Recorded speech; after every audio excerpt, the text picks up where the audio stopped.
High, good morning. কেমন আছেন? আশা করি ভালো আছেন।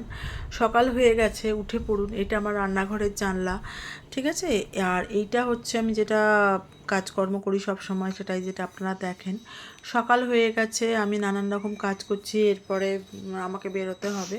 তো ভীষণ ব্যস্ততার মধ্যেই আমি এই কাজকর্মগুলো করি। সকালবেলা উঠে গাছে জল দেওয়া, জামাকাপড় মেলা, এসব করে তারপরে রান্না করতে শুরু করি। অনেক কাজ থাকে, তো প্রত্যেক মানুষেরই কাজ থাকে, এবং যারা আমরা কর্মরত মহিলা তাদের অনেক কাজ থাকে। আর আরেকটা বড় সমস্যা হচ্ছে এই যে আমার একটা নেশা ধরে গেছে। আপনারা দেখুন বা না দেখুন, ভিডিওটা আমি বানাই, ঠিক আছে? এবার ভিডিওটা বানিয়ে পোস্ট করি। কিছু কিছু সময়, মানে বেশিরভাগ সময়ই মানুষের কাছে ট্রোল হতে হয়। কারণ ট্রোল করতে একটা সংখ্যক মানুষ আছে যারা ট্রোল করতে খুব ভালোবাসে। আমার তো কখনো কখনো মনে হয় যে আমরা হয়তো ইউটিউব করে বা ইয়ে করে আমাদের অনেকেরই চ্যানেল সাবস্ক্রাইব হচ্ছে না বা মনিটাইজেশনের কাছাকাছি যাচ্ছে না, অনেক চ্যানেল বন্ধ হয়ে যাচ্ছে, কিন্তু তার আগে তারা মানে ট্রোল করার জন্য একটা বিশাল পুরস্কৃত হতে পারেন। কারণ আমার মনে হয় কিছুদিন পর এরকমই একটা টাইম আসবে, আমরা বসে বসে দেখবো ওরা আমাদের ট্রোলের জন্য পুরস্কার পাবেন। কিছুদিন আগে মনে আছে তো, শ্রদ্ধা কাপুরকে নিয়েও ট্রোল করতে ছাড়েনি? হ্যাঁ, তোমার বাড়িটা পিছনটা ওরকম অগোছাল হয়ে আছে, তুমি ওইরকমভাবে নাচছো কেন? আমার মনে হয় তারা গিয়ে ঘর গুছিয়ে দেবে।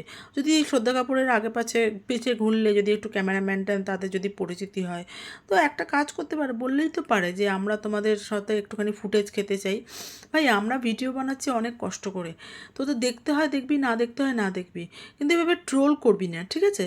ট্রোল করাটা বড্ড বাজে জিনিস, ট্রোল করাটা বন্ধ করুন, ঠিক আছে? আর এইসব জিনিসগুলো বন্ধ করুন, কারণ আমরা অনেক মাল্টিটাস্কিং করি অনেক সময়। এই যেমন বাড়ির পিছন দিকটা আমার ঘরটা, বাসনপত্র ভালো নেই, হ্যাঁ কেন এরকমভাবে তুমি ভিডিও করো, হ্যাঁ হ্যাঁ এই করতে পারো না। আরে বাবা, আমার অবস্থা হবে সেরকম তবে না আমি ভিডিও ওইভাবে বানাবো? নিশ্চয়ই হবে, নিশ্চয়ই করব। যাই হোক, মানুষের কাজই হয়ে গেছে ট্রোল করা, ট্রোল করেই কিছু মানুষ জীবন চলছে। ঠিক আছে, তো আজকের জন্য এতটুকুই। আবার পরের ভিডিওতে দেখা হচ্ছে। আর রাখলাম তাহলে, ভালো থাকবেন। নমস্কার।